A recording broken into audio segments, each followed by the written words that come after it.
Bueno, compañeros, yo les vengo a hablar sobre los mapas andantes como una herramienta para la construcción de la memoria histórica. Vamos a hablar primero sobre qué son, cómo se hacen, para qué sirven, cómo se usan. Pues les traigo un ejemplo acerca de uno de los varios trabajos que se ha hecho aquí en Colombia para la reconstrucción de la memoria histórica, en donde se ha utilizado el mapa andante como una herramienta para esto. ¿Qué son los mapas andantes? Los mapas andantes son una construcción similar a un mapa mental, no tanto en su construcción, digamos, física, sino en la funcionalidad que tiene, y es que identifican puntos o marcas en el entorno físico y natural que son significativos para las memorias de los individuos, pero que esta identificación de lugares tiene que ir relacionado con un periodo de tiempo y con eventos específicos, es decir, qué pasó en X territorio y en qué periodo de tiempo sucedieron esa serie de eventos. La particularidad que tienen los mapas andantes o recorridos es la que su mismo nombre nos indica, y es que se construyen visitando, caminando, recorriendo estas zonas y a la vez relatando y narrando qué sucedió en esos espacios que se van recorriendo. ¿Cómo se hacen los mapas andantes? Primero, tiene que ser guiado por un profesional.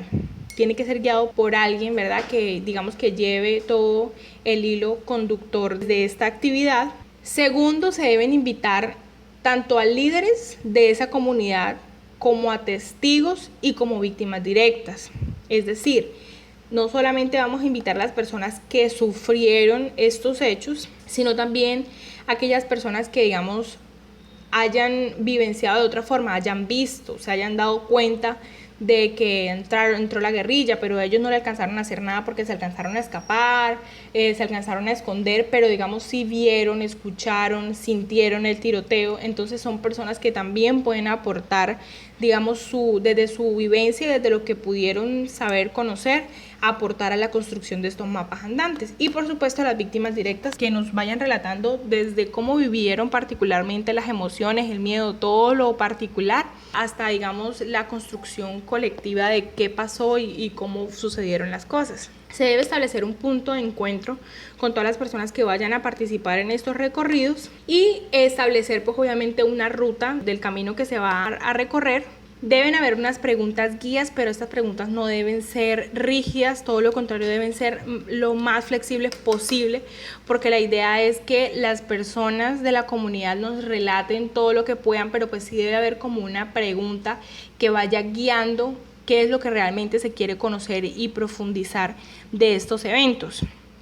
Entonces las preguntas guías pueden ser qué ocurrió, cómo ocurrió, quiénes eran, por dónde entraron, cómo llegaron, preguntas de este estilo que pueden ir guiando los relatos y las narraciones de las personas. Los recorridos obviamente no se pueden hacer primero el recorrido y luego el relato, sino que en la medida que se va haciendo el recorrido, pues ahí digamos la persona de acuerdo a lo que digamos vaya inspirando cada lugar o vaya trayendo el recuerdo cada lugar, pues se vaya haciendo una narración y un relato para poder ir registrando todo esto. Se deben indagar también cuestiones de seguridad, pues sabemos que son comunidades que después de esos hechos violentos generalmente nunca más vuelven a hablar del tema porque tienen miedo a que esas personas anden por allí rondando, vigilando, camuflados entre la gente civil y pues digamos vayan a tomar represalias al darse cuenta que quizá ellos están hablando sobre lo ocurrido. Entonces puede pasar obviamente mucho más si estas personas ven que van a volver otra vez a recorrer ese lugar y que posiblemente pues hayan personas por ahí de esos grupos andando, vigilando y que se den cuenta que ellos están reproduciendo esta información, entonces que pues tengan miedo de contar, ¿verdad? De abrirse, de tener como esa confianza con la persona guía, tener como estas medidas de seguridad para que estas personas realmente lo que nos vayan relatando pues lo hagan primero con sinceridad, que nos digan realmente todo lo que recuerdan, todo lo que saben y pues que no vayan a tener miedo de que posteriormente pues vaya a ocurrir algo en represalia de ellos. No existe, digamos, un tiempo específico de lo que dure el recorrido, porque eso depende de cuáles recorridos o de qué recorrido se vaya a realizar, de la distancia y todo esto. Pero se estima que entre 2 o 3 horas se haga un recorrido. Es decir, si son lugares muy extensos los que hay que recorrer, entonces digamos que se recomienda que se haga por partes, ¿verdad? Un camino un día, un camino otro día, y así también como para no agotar a las personas que están colaborando en las narraciones.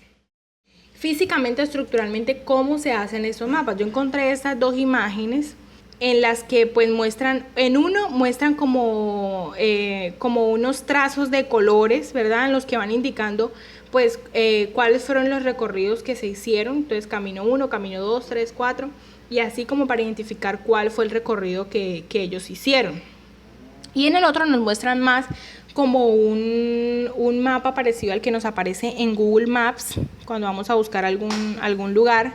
Y pues ahí nos muestran como unos cuadritos que representan como ciertas zonas, unos sombreados más oscuros, otros más claros, y así como para ir identificando. También hay unas convenciones a los lados como para ir identificando qué lugares son y más o menos digamos qué es lo que pasa con ese lugar, qué pasó, ¿verdad? Como para poner unos datos ahí específicos de ese lugar, de ese espacio. ¿Para qué sirven los mapas andantes? Pues los mapas andantes son una herramienta que se ha utilizado para la reconstrucción de la memoria histórica. Sabemos que con la memoria histórica, digamos, o bueno, lo que yo consultaba acerca de lo que es la memoria histórica, pues una de sus finalidades es poder darle un valor a los relatos de las personas víctimas. Siempre cuando sucede un hecho violento así, pues hay varias versiones. Está la versión de los victimarios, está la versión política de lo que sucedió y está la versión obviamente de quienes directamente vivieron todo y saben qué fue lo que pasó. Y a veces este relato pues tiende a dejarse más de lado y a no tenerse en cuenta como debería. Entonces digamos que eso también sirve para hacer sentir a la comunidad que su versión vale, ¿verdad? Que se tiene en cuenta lo que ellos dicen por el simple hecho de ser quienes lo vivieron.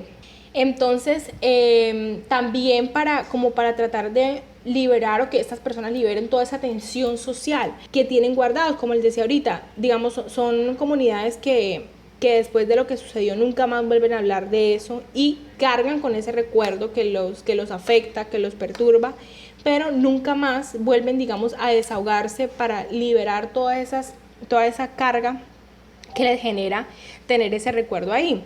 Entonces eso también sirve como para identificar si hay personas, familias de manera particular o en general toda la colectividad que necesita una atención psicosocial o si realmente ya ellos pudieron superar el hecho.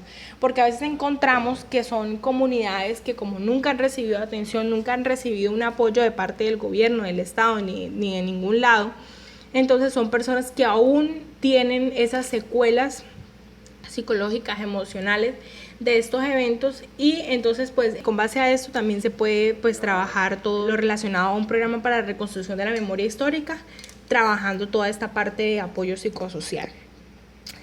Digamos que también con los mapas andantes hay 4 puntos específicos que se manejan para indagar específicamente sobre una información. Entonces, por ejemplo, lo primero es saber qué ocurrió y cómo se vivió. De manera general, que nos vayan relatando qué fue lo que sucedió, cómo fue lo que ellos vivieron, cómo se sintieron y qué fue lo que pasó. Ya como para profundizar un poco más, entonces tener información acerca del contexto.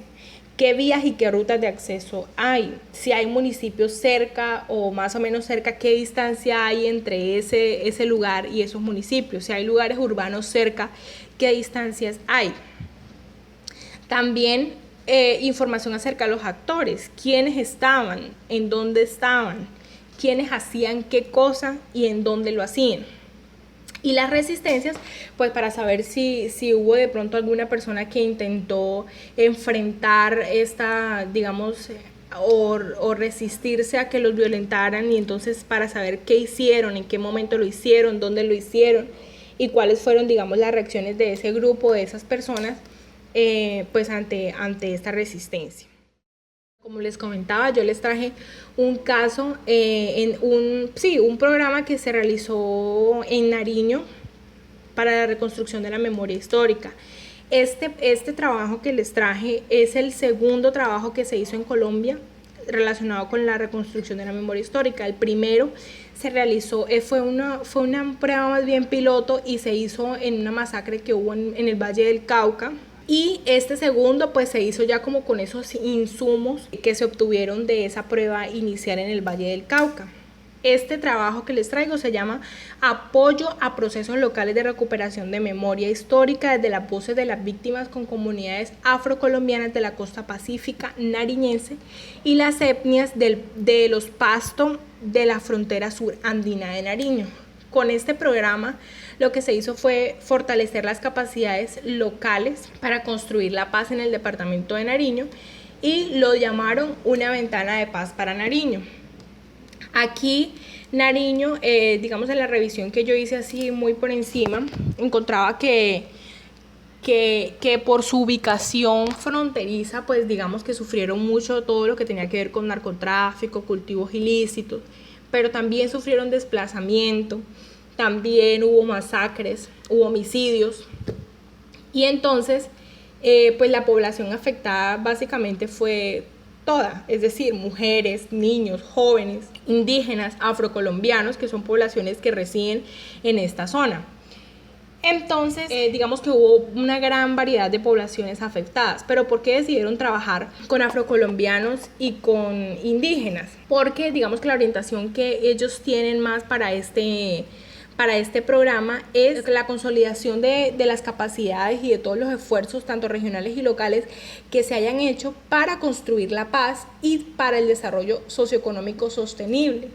Pero ellos incluyen que para este desarrollo sostenible pues es importante la participación ciudadana y la promoción de la convivencia teniendo en cuenta la multiculturalidad, ¿verdad? Entonces ellos quieren incorporar, o con este programa quisieron incorporar las perspectivas étnico-cultural y de género como una condición necesaria para lograr ese desarrollo.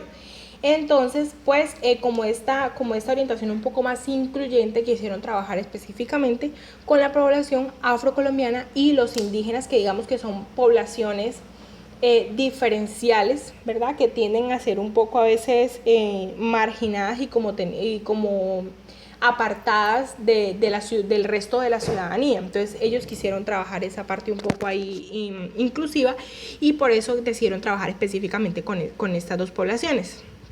Entonces los afrocolombianos en la subregión de la costa pacífica, en la comunidad de San José de la Turbia del municipio Olaya Herrera. Ellos fueron víctimas de desplazamiento masivo, y en ese momento en el que se incluyó este programa pues estaban como retornando de manera parcial a su vereda, y digamos que ellos quisieron trabajar ahí todo lo de la parte de reconstrucción del tejido comunitario. Y en la frontera sur andina están los indígenas de La Boyera, en el sector Cuasput del Rejo. Ellos fueron atacados por el Ejército Nacional. El Ejército Nacional atacó a la Guardia Indígena y digamos en ese momento esas víctimas no habían sido reparadas por parte del Estado, entonces por eso quisieron trabajar allí con ellos. ¿Qué veo yo en los mapas andantes? El mapa andante considero que el profesional, ¿verdad? En este caso el psicólogo social, que es como el profesional más específico que estamos analizando en todos los temas, pues debe ser muy profesional en el sentido en que debe tener realmente un objetivo el recorrido, es decir, no es solamente como que vamos y que me relaten, sino hacerlo con tacto, con sensibilización, porque si las personas nada más recordando entran en crisis, lloran, se sienten mal, sienten como si estuvieran viviendo otra vez estos eventos, muchísimo más va a suceder si estas personas tienen que ir nuevamente a recorrer esos lugares, ¿verdad? A veces sabemos que el contexto influye mucho en los recuerdos, ¿verdad? En que sientan estas personas que van a ser atacadas incluso ahí mismo en ese instante. Son personas que pueden entrar en crisis, muchísimo más si son personas que no han recibido ningún tipo de atención psicosocial y tienen esas secuelas allí psicosociales, psicológicas, emocionales vivas. Entonces, digamos que el profesional no puede simplemente usar a estas personas para la información que necesitan y luego pues dejarlas allí como con su dolor y como con su todo removido. Otra cosa es la parte de la seguridad, y es que pues sí, como garantizarles a estas personas que realmente están seguras y que el hecho de que ellas vayan y hagan estos recorridos pues no les va a causar ninguna consecuencia negativa después. Y también importante que el profesional en inicio pues establezca una empatía y se gane la confianza de estas comunidades para tratar de que realmente la información sea verídica, sea, digamos, todo lo que ellos saben y así como ellos lo saben, y que no traten de cambiar un poco la versión por miedo de que, digamos, hayan personas por ahí que los estén vigilando y que se den cuenta que ellos están hablando y todo esto. Entonces, como generar esa confianza para que ellos nos cuenten todas las cosas como sucedieron y pues poder realizar todo este trabajo de reconstrucción de memoria histórica. Y bueno, muchas gracias.